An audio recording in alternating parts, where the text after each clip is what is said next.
Hello students, from last two sessions we are studying about the crystal defects.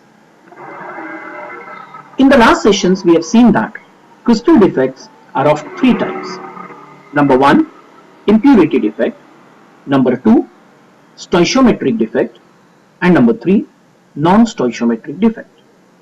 In the first session we have studied about impurity defects. In the second session we have studied about stoichiometric defects. Now in this third session of crystal defects, we will be studying about non-stoichiometric point defects.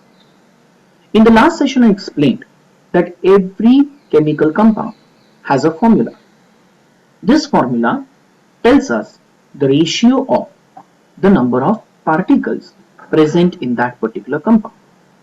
This ratio is fixed, and this fixed ratio is called as stoichiometry of the compound. During a defect, if the stoichiometry of the compound does not change, then that defect is called as stoichiometric defect. But if the stoichiometry of the compound changes, then the defect will be called as non-stoichiometric point defect.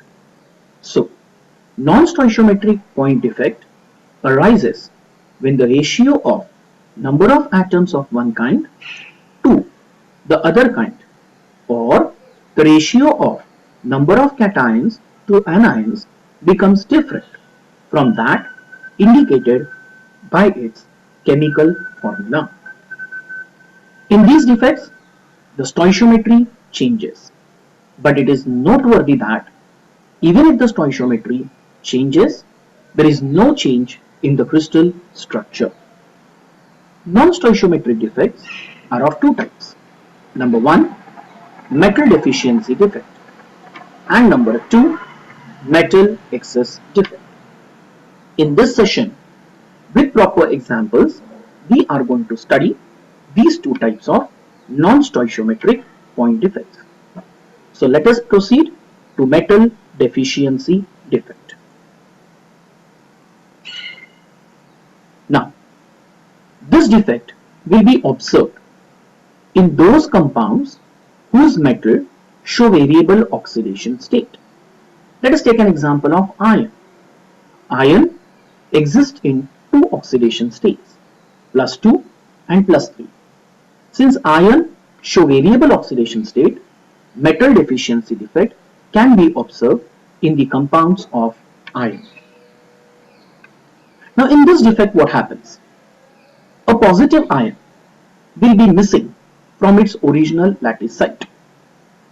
As a result of this, negative charge becomes more than the positive charge. To balance this negative charge, somewhere at other lattice site, same metal but in higher oxidation state will be present. Let us take an example. Suppose I take nickel oxide. It is made up of Ni+2 ions and O-2 ions.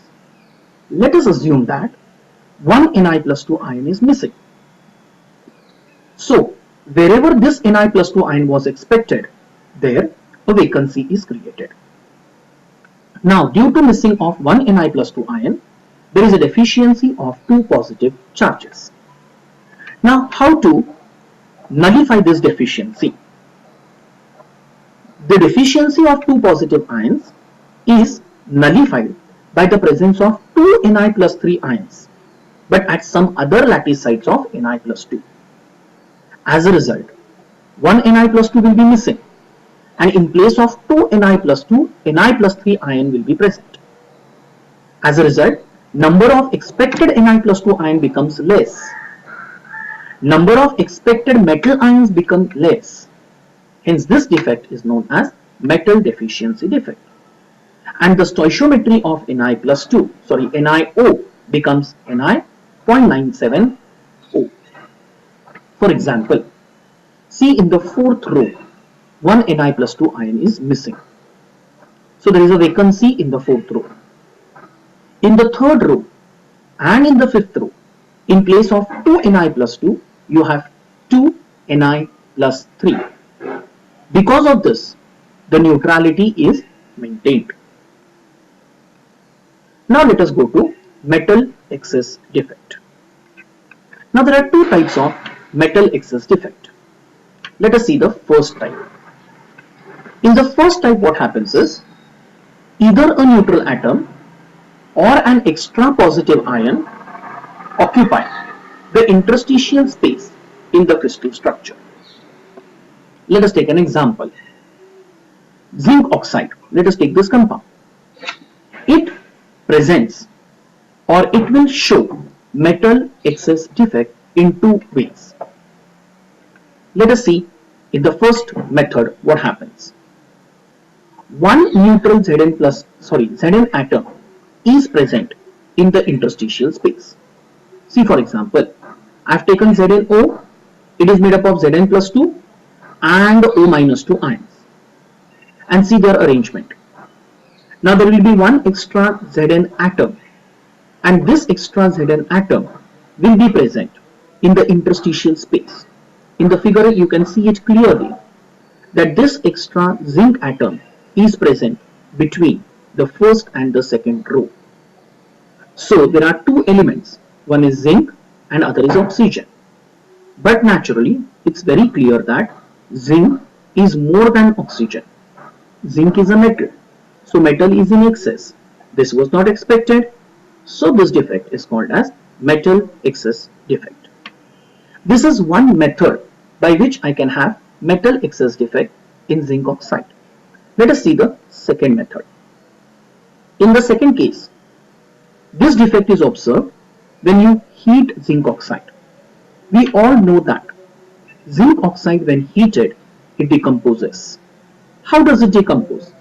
ZnO on heating gives Zn plus 2, oxygen gas is evolved, and there is loss of 2 electrons.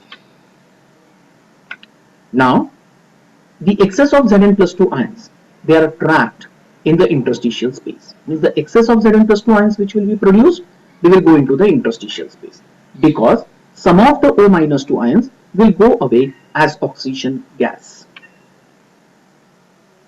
Now the electrons which are produced, they also diffuse in the crystal and they occupy the interstitial site. Let us take an example. I had ZnO, I have heated it. Some of the Zn plus 2 ions remains as it is. Some O minus 2 ions go away as oxygen gas, leaving behind the electrons. This Zn plus 2 ions, they will occupy the interstitial space. For example, here in the figure it is clear that it occupies the interstitial space between first and the second layer. Now those two electrons, you can see the first electron is in the interstitial space between second and third layer. Second electron is in the interstitial space between third and the fourth layer. So here metal becomes more than the oxygen, and hence this is also an example of metal excess defect. Okay?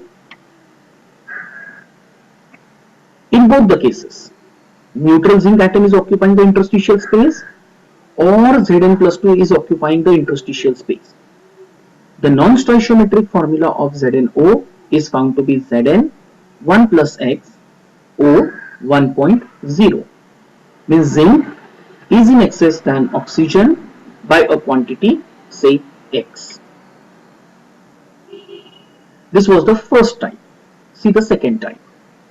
Second type of defect is a very useful defect and an important defect by anion vacancy, which creates color or F center. We know that there are many compounds which are colored. One of the reasons of the color of the compound is this defect, that is by anion vacancy or creating F center or color center due to metal excess non-stoichiometric defect. Let us see. Let us take an example. Suppose I have NaCl crystal. NaCl crystal consists of Na plus and Cl minus ions. Say I take this NaCl crystal and I heat it in the atmosphere of sodium vapors. I will not use the atmosphere of air. Now, in the atmosphere of sodium vapors, you have sodium atoms. It is observed that during heating, some of the sodium atoms they get deposited on the crystal surface.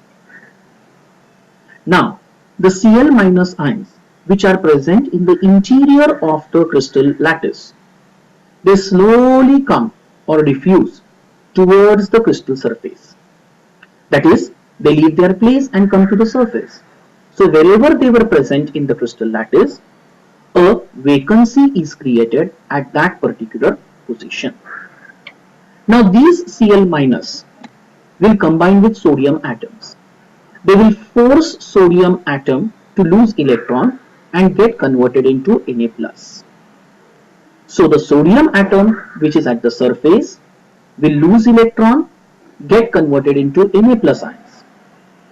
These Na plus ions will combine with Cl minus ions which have come from the bulk to the surface. As a result, Na plus and Cl minus ions will form NaCl and electrons will be released by sodium atom. This entire change will take place at the surface of the crystal lattice. Now these electrons which is at the surface, now it will go into the bulk, means it will diffuse into the crystal. And where will it go? Wherever the vacancy of Cl minus was created, at that position it will go and occupy themselves. So the vacancy will be nullified by the electrons. Okay. Now the vacant site of the anion which is occupied by the electron, and that particular site is called as F center or color center. Here we have taken an example of NaCl. Due to development of the color center, NaCl is found to be yellow in color. Here, Na is in excess because sodium atom from the vapors, they are converted into Na plus by Cl minus ions of the crystal lattice. So, but naturally, sodium is in excess. Hence, the stoichiometric formula of NaCl is Na 1 plus X Cl 1. So, from the formula, it's very clear that Na, that is the metal, is in excess. So, it is metal excess defect. Okay. Can you see the fourth layer? Cl minus from the fourth layer has gone up to the surface and created a vacancy, and in this vacancy that electron has come. So in this way an anion vacancy is occupied by the electron. This anion vacancy occupied by the electron is called as F center or the color center. So this defect is not a useless defect, it is an useful defect. So in this way we have completed all the types of defects and the topic solid state. Thank you. Please like, comment and subscribe for the further videos.